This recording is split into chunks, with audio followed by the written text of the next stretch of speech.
Hello students, welcome to Praveen Academy. Today we start third topic from physics, that is kinetic theory of gases and radiation. तर या topic मध्ये दोन भाग आहेत. एक gases संबंधीचा भाग आहे. तर गॅसेसच्या बाबतीत एक थेअरी दिलेली आहे आणि या थेअरीला आपण काय म्हणतो, कायनेटिक थेअरी ऑफ गॅसेस. तर तो भाग इथं आपण स्टडी करणार आहोत. आणि रेडिएशन हा मोड ऑफ ट्रान्सफर ऑफ हीटचा भाग आहे. तर आपण 11th मध्ये 3 मोड ऑफ ट्रान्सफर ऑफ हीट पाहिले होते. एक कंडक्शन, कन्व्हेक्शन आणि तिसरा radiation. Radiation is a fastest mode of transfer of heat. It occurs in the form of electromagnetic waves. तर इथं रेडिएशन मध्ये हीट ट्रान्सफर होत असते. कुणाच्या मार्फत होत असते? वेव्हच्या मार्फत ट्रान्सफर होत असते. आणि हा fastest mode of transfer of heat आहे. तर तो भाग आपण कशामध्ये स्टडी करणार आहोत? रेडिएशन मध्ये स्टडी करणार आहोत. आता या ठिकाणी पहिल्यांदा आपण कायनेटिक थेअरी ऑफ गॅसेस हा भाग स्टडी करतोय. तर आता पहिल्यांदा या ठिकाणी मी काय केलेलं आहे, कंटेनर घेतलेला आहे. काय घेतलेलं आहे? कंटेनर. तर या कंटेनर मध्ये फिक्स्ड मास ऑफ गॅस आहे. तर या कंटेनर मध्ये जो गॅस आहे हा फिक्स्ड मास आहे. म्हणजे बाहेरून आत गॅस मध्ये इंट्रोड्यूस करत नाही किंवा आतला गॅस बाहेर जात नाही. म्हणजे या कंटेनर मध्ये जो गॅस आहे हा फिक्स्ड मास ऑफ गॅस आहे. आणि याचं मास किती घेतोय? एम इतकं मास घेतोय. आणि या गॅसच्या बाबतीत व्हॉल्यूम किती असेल? व्ही. टेम्परेचर किती असेल? टी. आणि या गॅसचं प्रेशर किती आहे? पी इतकं प्रेशर आहे. तर आता इथं पण 11th मध्ये आपण 3 गॅस लॉज पाहिलेले होते. कोणकोणते? Boyle's law. तर हे 3 गॅस लॉ आपण यानुसार देऊ शकतो. बॉइल्स लॉ कसा देतो? At constant temperature V is inversely proportional to P. Okay, म्हणजेच काय, इथं प्रेशर वाढलं की व्हॉल्यूम काय होतो? कमी होतो. आणि प्रेशर कमी झालं तर व्हॉल्यूम काय होईल? वाढेल. म्हणजे यानुसार आपण सांगू शकतो. पी जर वाढला म्हणजे पिस्टन खाली येणार आहे, त्यामुळे व्हॉल्यूम काय होईल? कमी. तर इथं at constant temperature V is inversely proportional to P, याला आपण बॉइल्स लॉ म्हणतो. याच्यानंतर Charles law. At constant pressure, तर या सिलेंडरचं प्रेशर, गॅसचं प्रेशर कॉन्स्टंट ठेवायचं. आणि या ठिकाणी जर आपण टेम्परेचर वाढवलं तर व्हॉल्यूम सुद्धा काय होतो? वाढतो. आणि टेम्परेचर जर कमी केलं तर व्हॉल्यूम काय होईल? कमी होईल. तर या लॉला आपण काय म्हणतो? Charles law. चार्ल्स लॉ कसं स्टेटमेंट देतोय? At constant pressure V is directly proportional to T. आणि तिसरा जो लॉ आहे गे-लुसॅक्स लॉ. आणि याचं स्टेटमेंट आपण यानुसार देतोय. At constant volume V is directly proportional to T. तर आता इथं काय करायचे, हे लॉ कंबाईन करून, हे 3 लॉ कंबाईन करून आपण असं लिहू शकतोय, कंबायनिंग 3 गॅस लॉज. तर आता हे तर इथं लक्षात येते बाबा, V is directly proportional to T, P is directly proportional to T. मग याच्यावरून आपण असं म्हणू शकतो, P into V is directly proportional to T. तर इथं P into V is equal to proportionality चिन्ह काढून टाकलं की इथं काय वापरायचा? कॉन्स्टंट वापरायचा. इंटू काय लिहिलं? T. आणि हा जो कॉन्स्टंट असतो, या कॉन्स्टंटला काय म्हणायचं? Gas constant. R ला काय म्हणायचं? Gas constant. आणि R ची व्हॅल्यू ही किती असते? 8.314 जूल K raised to -1 मोल raised to -1. He value gas constant ची असते. तर गॅसच्या बाबतीत एक कॉन्स्टंट असतो, या कॉन्स्टंटला काय म्हणायचं? Gas constant. आणि गॅस कॉन्स्टंट हा कशाने डिनोट करायचा? R ने डिनोट करायचा. मग आपण असं म्हणू शकतोय, हा T इथं डिवाइड केला, P into V upon T is equal to R. किंवा R लाच कॉन्स्टंट म्हणतोय, म्हणजे आपण इक्वेशन असं सुद्धा लिहू शकतो, P1 V1 upon T1 is equal to P2 V2 upon T2. म्हणजे आपल्याला इथं जर 5 क्वांटिटी माहित असतील तर आपण 6वी क्वांटिटी फाइंड आउट करू शकतो. म्हणजे आता तुम्हाला P1 माहित आहे, T1 माहित आहे, P2, V2, T2 माहित आहे, तर कोणती व्हॅल्यू फाइंड आउट करू शकतो? V1. तर त्यासाठी आपण हे इक्वेशन यूज करू शकतो. ओके. आता याच्या पुढे वापरता for n mole of gas, इथं 1 मोल असेल तर इक्वेशन असं असतं PV is equal to 1 into RT. पण n मोल्स असतील PV इज इक्वल टू काय लिहू शकतोय? nRT. तर यानुसार इक्वेशन आपण कोणासाठी लिहू शकतोय? n मोल्स ऑफ गॅस साठी लिहू शकतो. PV is equal to nRT. It is also called as ideal gas equation. आणि या ठिकाणी n म्हणजेच काय? नंबर ऑफ मोल्स म्हणतो. तर इथं n म्हणजे आहेत नंबर ऑफ मोल्स. हे आपण कसे कॅल्क्युलेट करू शकतो? मास ऑफ गॅस, गॅसचं असणार मास, आणि या मासला कशाने डिवाइड करायचं? मोलर मासनं डिवाइड करायचं.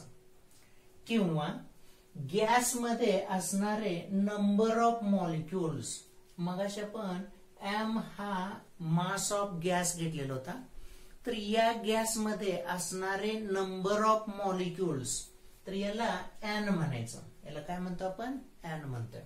Okay. Divided by molar mass.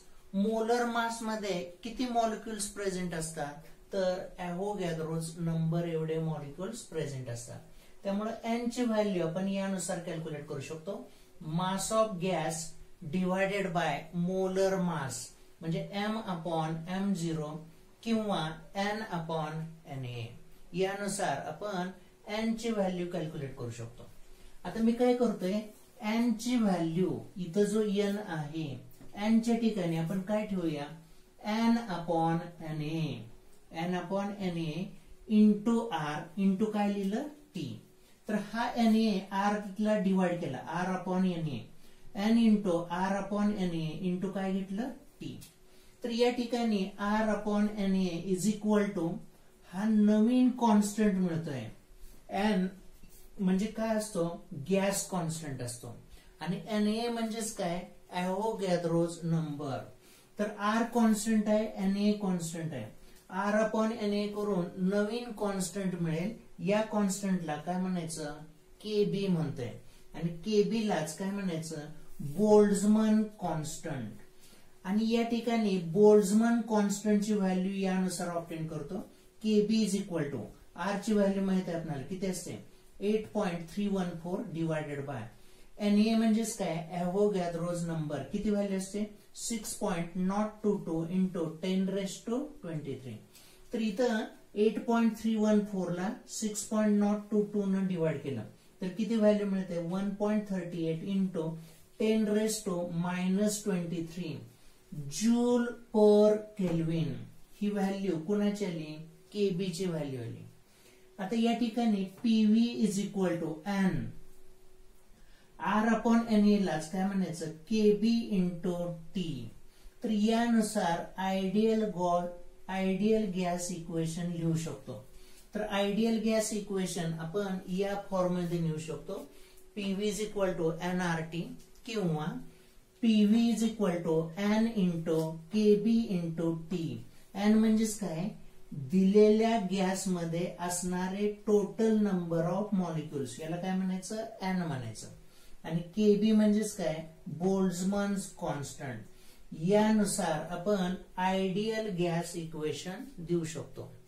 तर आयडियल गॅस इक्वेशनचे 2 फॉर्म्युले आहेत. PV is equal to nRT किंवा PV is equal to capital N into kb into t. तर हे फॉर्म्युले मिळते. Here we see difference between ideal gas and real gas. Ideal gas means a gas which obeys ideal gas equation. Ideal gas equation काय आहे? PV is equal to nRT at all pressures and temperature. तर इथं सर्व pressure आणि टेम्परेचरला हा gas हे equation ओबे करेल. परंतु रियल गॅस जो आहे it obeys ideal gas equation PV is equal to nRT at low pressure आणि हाय टेम्परेचर. म्हणजे रिअल गॅस हे इक्वेशन फक्त लो प्रेशर आणि हाय टेम्परेचरला ओबे करेल. इथं जर हाय प्रेशर घेतलं तर हे इक्वेशन ओबे केलं जाणार नाही, किंवा लो टेम्परेचर घेतलं, लो टेम्परेचर कमी केलं की गॅस काय होईल, लिक्विफाय होईल, आणि त्यावेळी हे इक्वेशन ओबे केलं जाणार नाही. म्हणजे रिअल गॅस हा आयडियल गॅस इक्वेशन फक्त कधी ओबे करतो, लो प्रेशर आणि हाय टेम्परेचरला. त्याच पद्धतीने आपण असं म्हणू शकतो, ideal gas obeys all gas laws at all pressures and temperature. तर इथं 3 गॅस लॉज आपण पाहिलेले, बॉइल्स लॉ, चार्ल्स लॉ आणि गे-लुसॅक्स लॉ. तर हे तिन्ही लॉ आयडियल गॅस इक्वेशन सर्व टेम्परेचर आणि प्रेशरला ओबे करेल. परंतु it obeys all gas laws at low pressure and high temperature.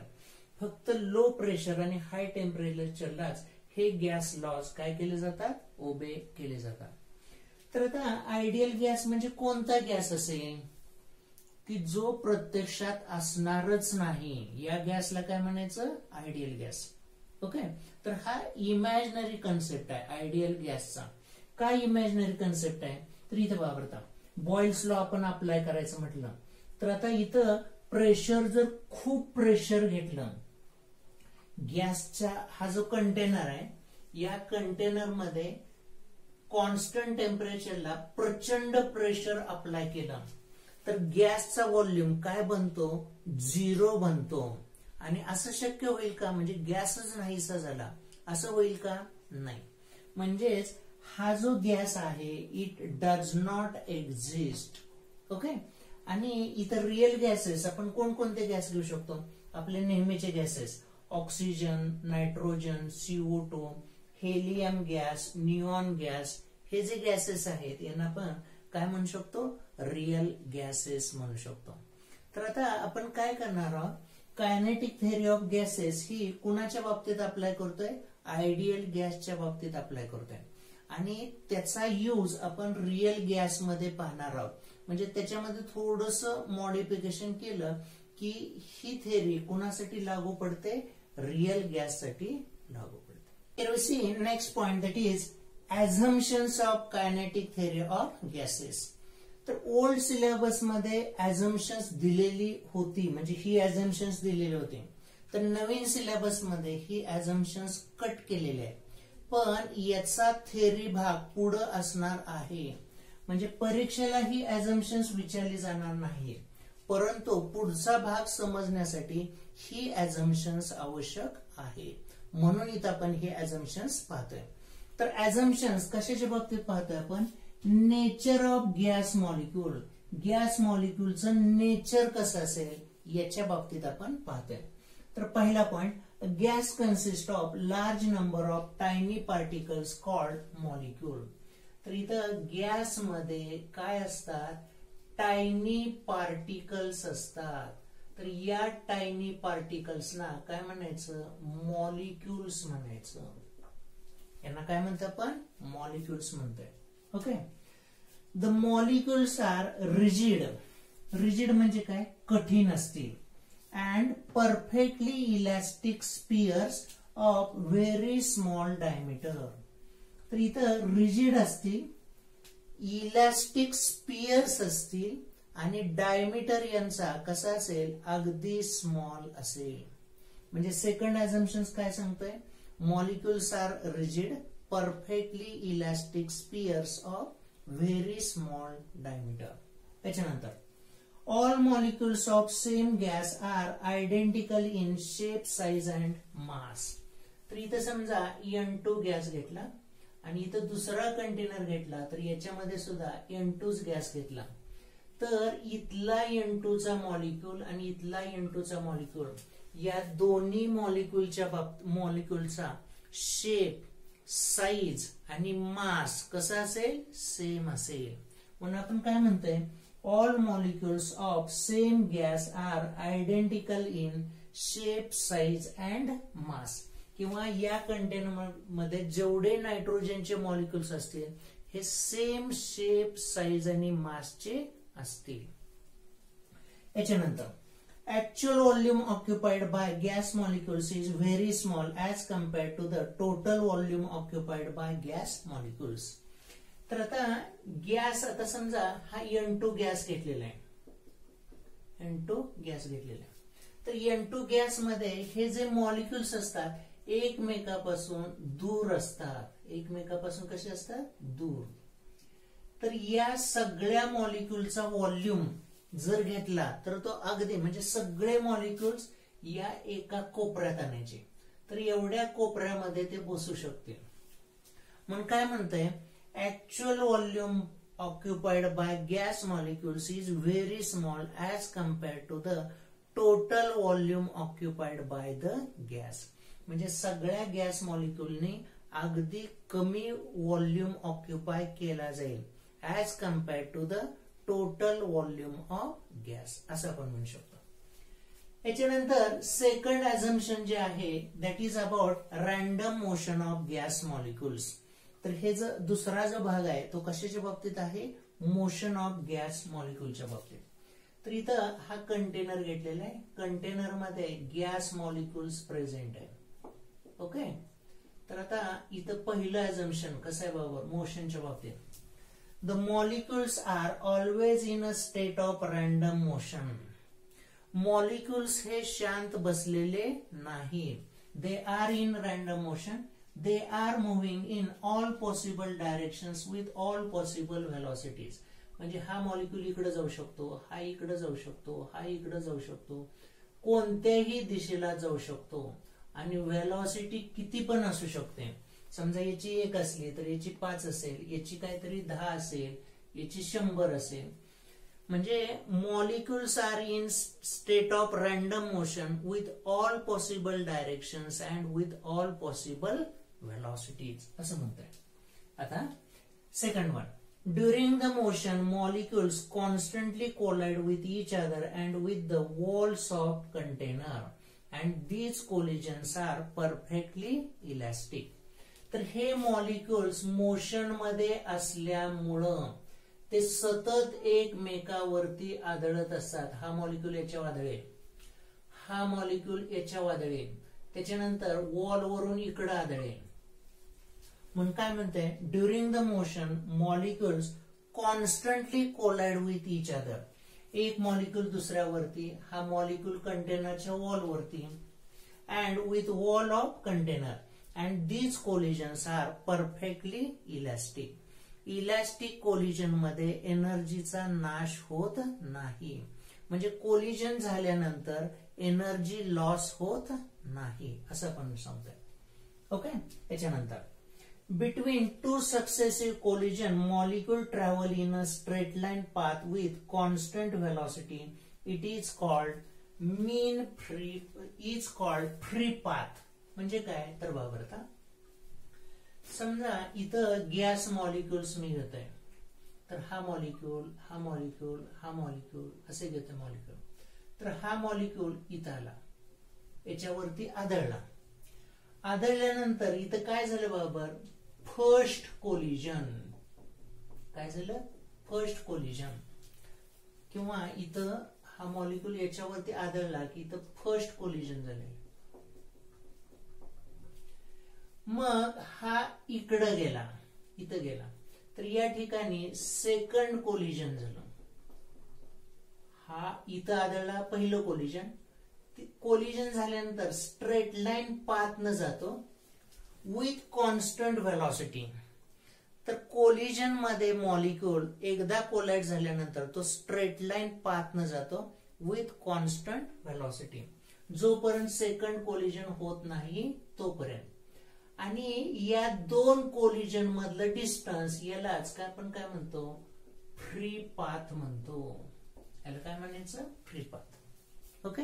मग काय सांगताय इथं आपण थर्ड अझम्पशन, दोन सलगच्या कोलिजन मध्ये मॉलिक्युल हा स्ट्रेट लाईन पाथ कव्हर करतो with constant velocity. It is called as free path असं म्हणू शकतो. आणि याच्यानंतर चौथा point, time taken for collision is very small as compared to the time taken to cover mean free path. म्हणजे collision साठी लागणारा कालावधी अगदी कमी असेल as compare to the time required to cover free path. म्हणजे फ्री पाथ म्हणजे काय, इथून हे डिस्टन्स. कोलिजन साठी लागणारा टाइम अगदी कमी आहे as compare to the time required to cover free path. Free path म्हणजे काय, इथून इथला जाण्यासाठी लागणाऱ्या टाइमच्या मानानं कोलिजनचं टाइम अगदी कमी असेल असं आपण म्हणू शकतो. ओके, तर हे चौथं ऍझम्पशन आहे, टाइमच्या बाबतीतलं ऍझम्पशन आहे. Here we see mean free path. मगाशी आपण assumptions of kinetic theory of gases मध्ये हा भाग पाहिलेला आहे. Molecules are in state of random motion. During the random motion they collides with each other and with the wall of container. आणि between two successive collision molecule covers a straight line path with constant velocity called free path. असं म्हटलं होतं. काय म्हटलं होतं, free path. तर आता आपण काय पाहणार आहोत, मीन फ्री पाथ पाहणार आहोत. तर या ठिकाणी हा एक कंटेनर घेतलेला आहे. तर कंटेनर मध्ये large number of molecules present आहेत. A B C D E F G असे मॉलिक्युल्स प्रेझेंट आहेत. तर आता समजा ए हा मॉलिक्यूल बी वरती आदळला. बी वरती आदळला की या ठिकाणी काय झालं बाबा, फर्स्ट कोलिजन झालं. फर्स्ट कोलिजन नंतर बी पासून मॉलिक्यूल कुठे गेला, सी ला गेला. सी वरती आदळला तर सी च्या ठिकाणी काय झालं, सेकंड कोलिजन झालं. सी च्या ठिकाणी काय झालं, सेकंड कोलिजन. तर या दोन कोलिजन मध्ये molecule straight line path cover करतो आणि याला काय म्हणायचं, फ्री पाथ. याला काय म्हणतंय, फ्री पाथ. तर आता बी पासून सी पर्यंत फ्री पाथ किती घेतली, λ1 घेतली. आता सी ला आल्यानंतर सी च्या ठिकाणी आदळला, तो कुठे गेला, डी ला गेला. तर इथं दुसरी स्ट्रेट लाईन पाथ झाली λ2. तर ही फ्री पाथ झाली, दुसरी फ्री पाथ. त्याच पद्धतीनं डी पासून ई ला गेला λ3. ई पासून एफ ला गेला तर याला काय म्हणतंय, λ4.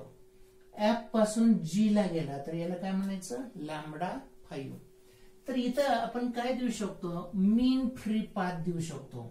तर कसं करायचं, λ is equal to λ1 plus λ2 plus λ3 plus λ4 upon काय घ्यायचं, 4.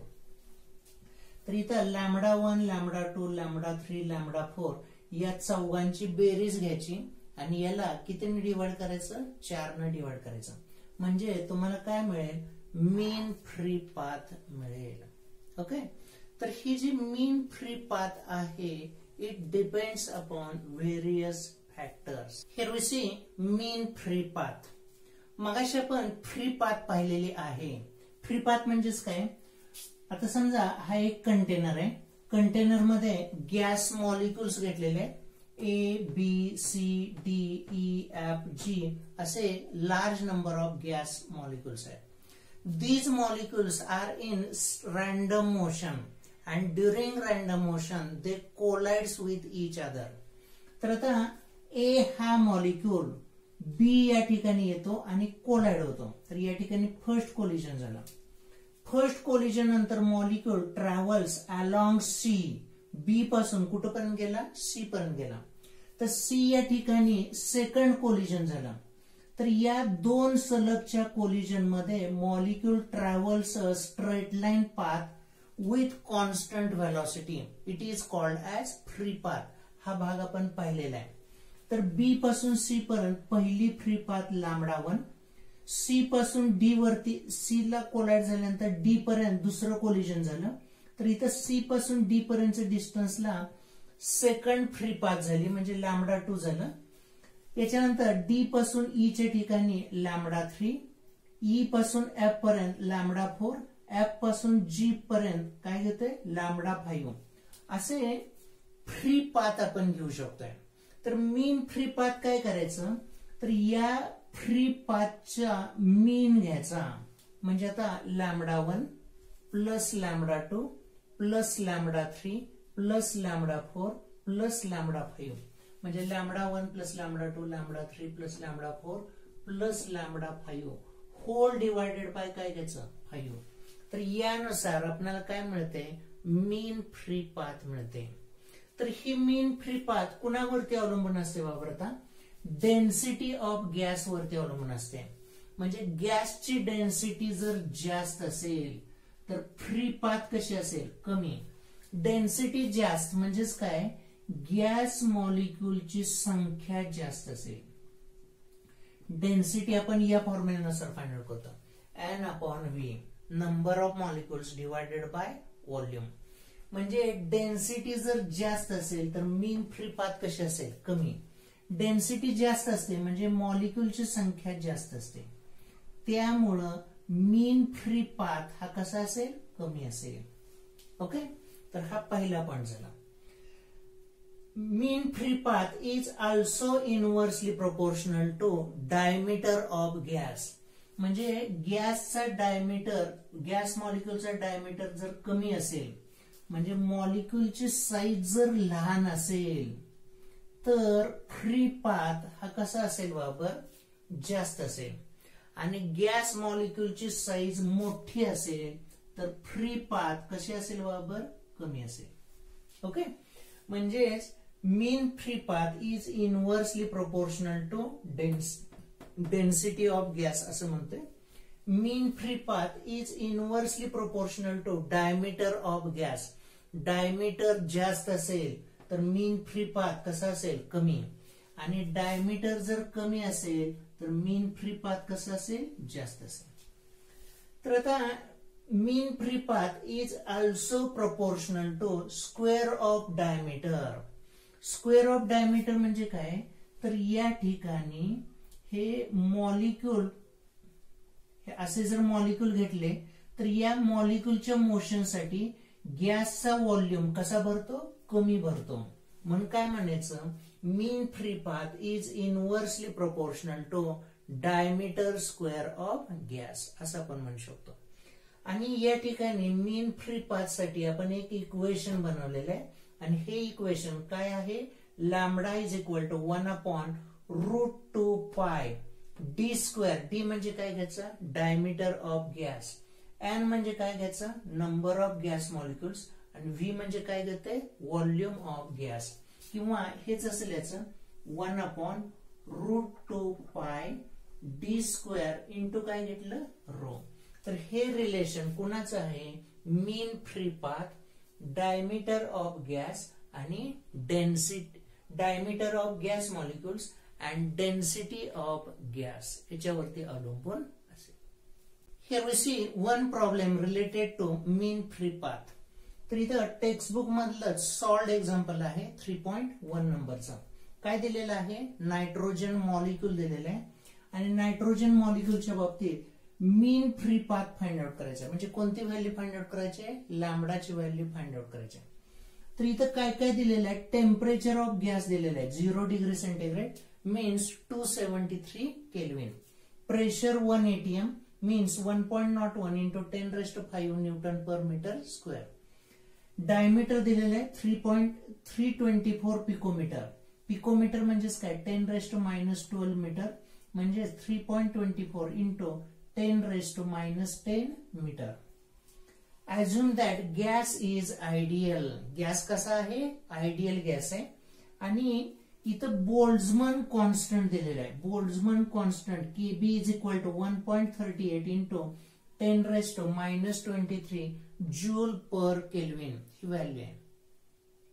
तर इथं आपण लॅम्बडा साठीचा फॉर्म्युला यूज करूया. Lambda is equal to 1/√2π D square into N/V.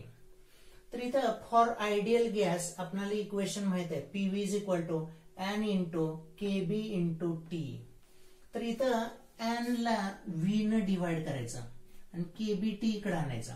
तर N/V म्हणजे डेन्सिटी मिळाली P/KB इंटू टी. तर मी काय करतोय N/V ची व्हॅल्यू ही ठेवणार आहोत.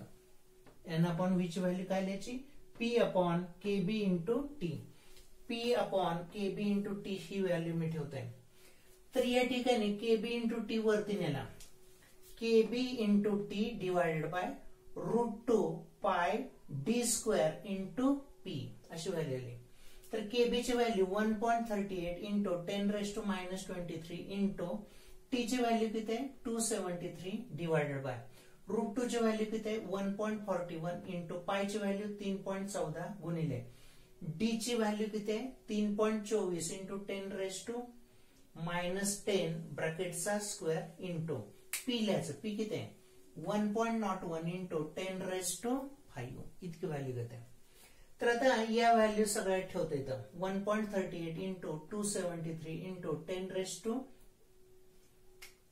10⁻23 डिवाइडेड बाय 1.41 इंटू 3.14 इंटू 3.14 चा स्क्वेअर आणि हे 10⁻10 चा स्क्वेअर म्हणजे 10⁻20 आणि 1.01 इंटू 10⁻5 आणि हे जर सिम्प्लिफाय केलं तर लॅम्बडाची व्हॅल्यू 0.8 इंटू 10⁻7 मीटर इतकी व्हॅल्यू मिळते. म्हणजे 10⁻7 म्हणजे किती असेल बरोबर 0.8 इंटू mm मध्ये रूपांतर करूया म्हणजे 10⁻4 mm. ओके म्हणजेच किती असेल बरोबर 0.8 डिवाइडेड बाय 10⁻4 mm. ओके म्हणजे mm चा 10,000 भाग घ्यायचे. एका mm चे किती भाग करायचे 10,000 भाग करायचे. तर त्याच्यातला एक भाग इतकी काय असते मीन फ्री पाथ असते. कोणाची नायट्रोजन मॉलिक्यूलची. म्हणजे दोन मॉलिक्यूल मधलं कोलिजनचं डिस्टन्स म्हणजे distance between two successive collisions हे अगदी कमी असेल तर यानुसार आपण काय कॅल्क्युलेट करू शकतो मीन फ्री पाथ कॅल्क्युलेट करू शकतो.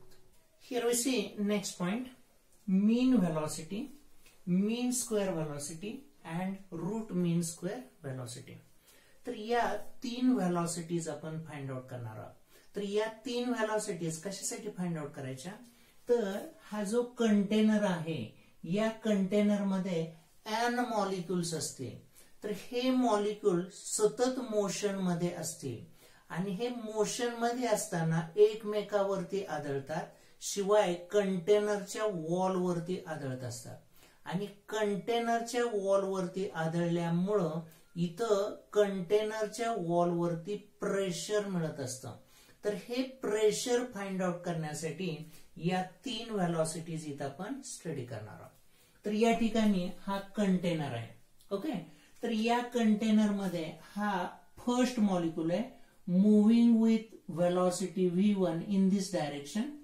This is the second molecule moving with velocity v2 in this direction.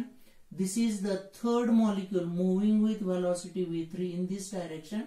In this way, this is the nth molecule moving with velocity vn in this direction. तर यानुसार n molecule ची velocity आपण इथं देत आहे. तेच मी इथं लिहिलेलं आहे. Let v1, v2, v3 dot dot dot vn be velocities of n molecules moving in different directions. तर आता आपण मीन व्हेलॉसिटी फाइंड आउट करायची. तर मीन व्हेलॉसिटी कशी डिनोट करतो v बार न. तर मीन व्हेलॉसिटी साठी फॉर्म्युला हा वापरायचा v1 plus v2 plus v3 plus dot dot dot vn whole divided by काय घ्यायचं n. In this way we calculate mean velocity. याच्यानंतर मीन स्क्वेअर व्हेलॉसिटी. तर काय करायचं प्रत्येक मॉलिक्यूलच्या व्हेलॉसिटीचा स्क्वेअर करायचा आणि त्याची बेरीज घ्यायची. म्हणजे काय करायचं बरोबर मीन स्क्वेअर व्हेलॉसिटी कशी देते v square bar mean square velocity. Mean square velocity कशी देते बरोबर v1 स्क्वेअर पहिल्या मॉलिक्यूलच्या व्हेलॉसिटीचा square plus v2 square plus v3 square plus dot dot dot vn square whole divided by काय लिहायचं n. तर यानुसार काय मिळेल आपल्याला mean square velocity v square bar अशी व्हॅल्यू मिळू शकेल. आता याच्या पुढे आपण काय फाइंड आउट करणार आहोत रूट मीन स्क्वेअर व्हेलॉसिटी किंवा यालाच आपण काय म्हणतोय VRMS. VRMS कसं घ्यायचं तर स्क्वेअर रूट घ्यायचं कुणाचं? व्ही स्क्वेअर बारचं. व्ही स्क्वेअर बार, इथं जो व्ही स्क्वेअर बार आहे याचं स्क्वेअर रूट घ्यायचं आणि याला आपण काय म्हणतो? रूट मीन स्क्वेअर व्हेलॉसिटी. म्हणजेच ही व्हॅल्यू कशी कॅल्क्युलेट करू शकतो? स्क्वेअर रूट मध्ये v1 square plus v2 square plus v3 square plus dot dot dot काय लिहिलं? vn square whole divided by n. तर यानुसार कोणती व्हॅल्यू मिळेल आपल्याला? Vrms. Okay. Here the value of mean velocity v bar and root mean square velocity Vrms. These two velocities are different one. तर या ठिकाणी आपण एक एक्झाम्पल पाहतोय. तर या ठिकाणी 3 गॅस मॉलिक्युल्स दिलेले.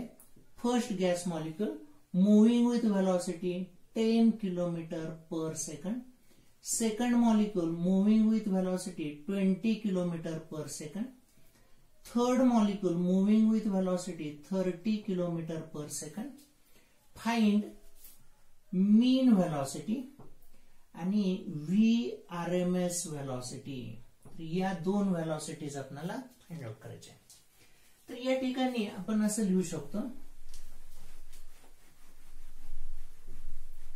तर इथं मी हा फॉर्म्युला यूज करतोय मीन व्हेलॉसिटी साठी. काय फॉर्म्युला घ्यायचा वापर?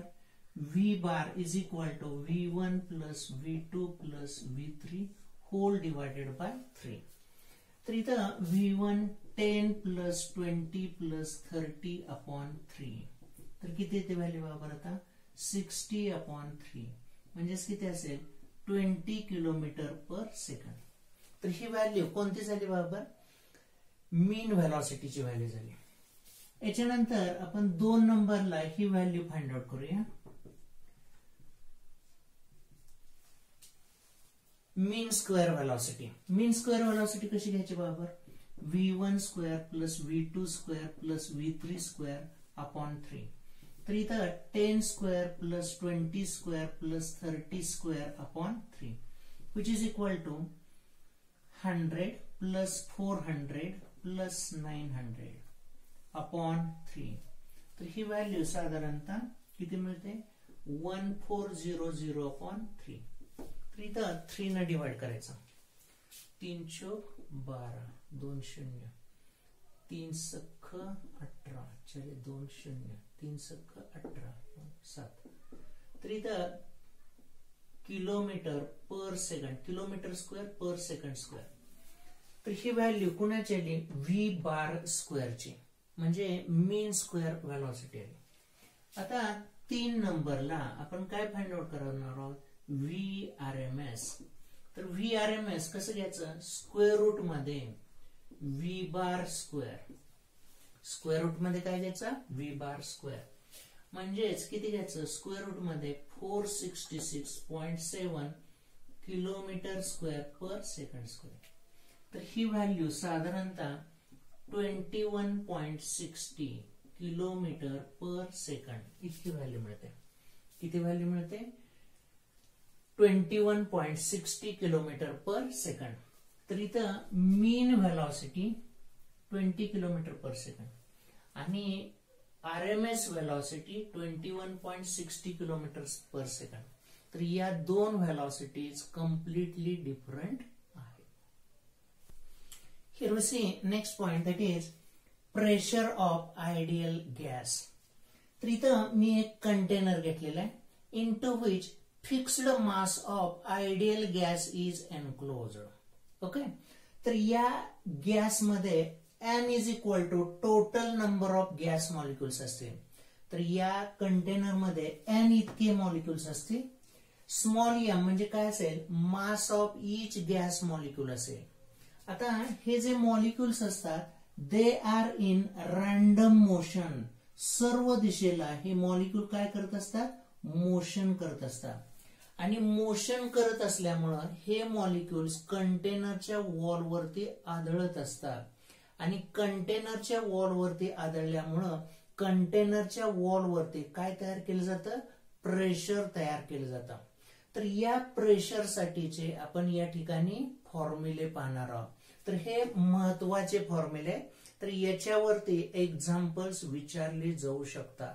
ओके, तर या ठिकाणी let n is equal to total number of gas molecule, म्हणजे या कंटेनर मध्ये जेवढे गॅस मॉलिक्युल्स आहेत त्यांची संख्या कॅपिटल N. स्मॉल m म्हणजे काय घ्यायचं, mass of each gas molecule, प्रत्येक गॅस मॉलिक्यूलचं मास स्मॉल m घेतोय. Capital M is equal to n into m म्हणजे काय घ्यायचं, टोटल मास ऑफ गॅस. तर इथं n ला m न मल्टिप्लाय करायचं म्हणजे काय घ्यायचं, total mass of gas. v is equal to काय घेतला, व्हॉल्यूम ऑफ कंटेनर, हा कंटेनरचं व्हॉल्यूम आहे, याला आपण v म्हणतोय. तर इथं रो ची व्हॅल्यू काय लिहायची, m अपॉन v. तर इथं मास पर युनिट व्हॉल्यूम म्हणजे काय मिळेल, डेन्सिटी ऑफ गॅस.